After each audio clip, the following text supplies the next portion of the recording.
The revolution will not be televised, will not be televised, will not be televised, will not be televised. The revolution will be no rerun, brothers. The revolution will be live. The reason I am here doing artwork against corporate personhood is because I really think that in terms of politicizing, that the best thing that we can do is to come together and work on projects together. It helps to build relationships, it helps to build community. Building social capital is really the most important part, I think, about community organizing.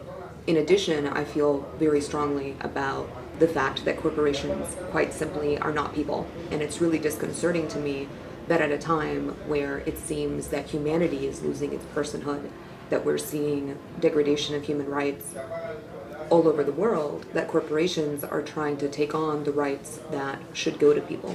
One of the questions that I'm really interested in asking is if corporations are people, then are shareholders slave owners? I've been doing a lot of work as far as activism goes, especially with Occupy. Through my work there, I've begun to realize that a lot of these things are very interconnected. Anything that I do can have a ripple effect and help other people. When would a corporation die? When does its rights end? It's like you've got this almost immortal entity that continues to be able to do things. And that just, I mean, it essentially gives everyone in the corporation 2 votes.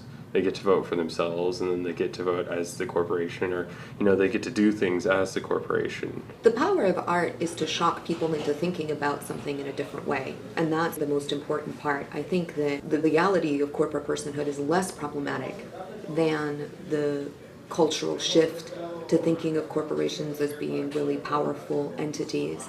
Art allows you to have a different perspective on something that you've seen every day, to really be shocked into awareness that, wait a minute, how much of my daily life is run by corporations? How much of the things that I think are free choices? The power of art is to make you look at something that you've seen every day and suddenly see it differently. So I've been working on this piece. As far as its meaning goes, I realized that images have very direct meaning.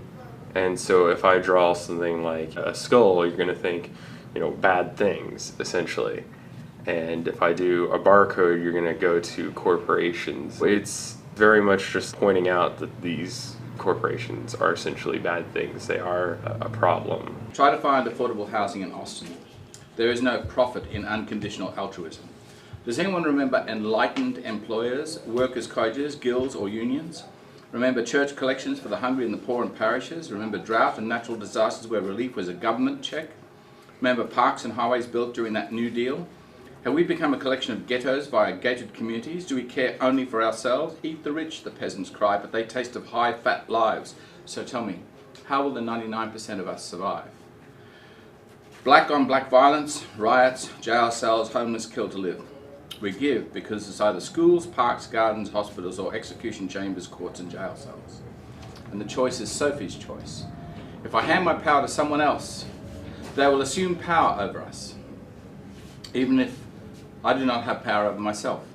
My body rebellious with age and infirmities. Michael Moore, Occupy, Noam Chomsky remind me we are constituents, ingredients in active democracy, and to abdicate to military corporations or kleptocracy diminishes our individual co-responsibilities. We are community.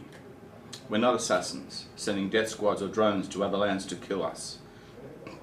We do not authorize extrajudicial murders nor corrupted agents and contractors. We need to see what is in those black budgets. We can no longer afford ignorance nor wars.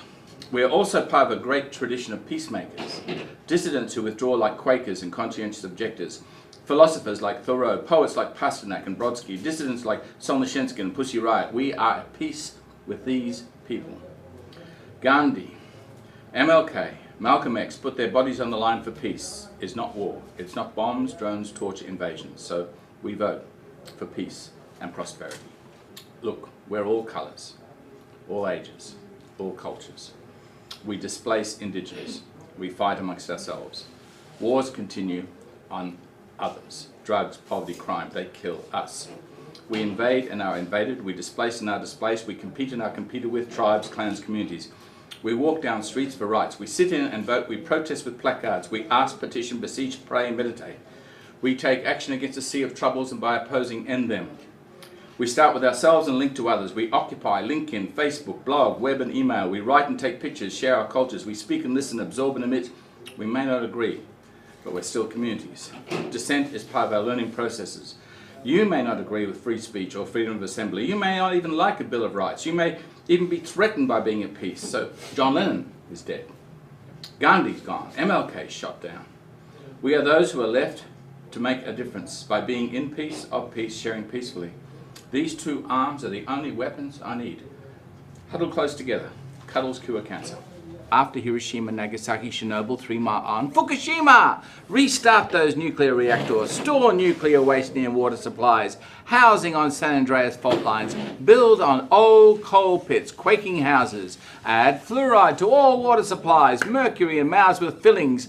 Science consorts with mining companies, so frack on. Drill in eco-sensitive areas while we still have cars. Build more cars, highways, toll all roads. Do not ask what we'll do with all these plastic oceans. Science invented explosives, munitions, chemical and nuclear warheads. Who are the terrorists again this week? Thank you, Tom. My pleasure. Justice! Blood. Love humanity. Love humanity. Cut out your sanity.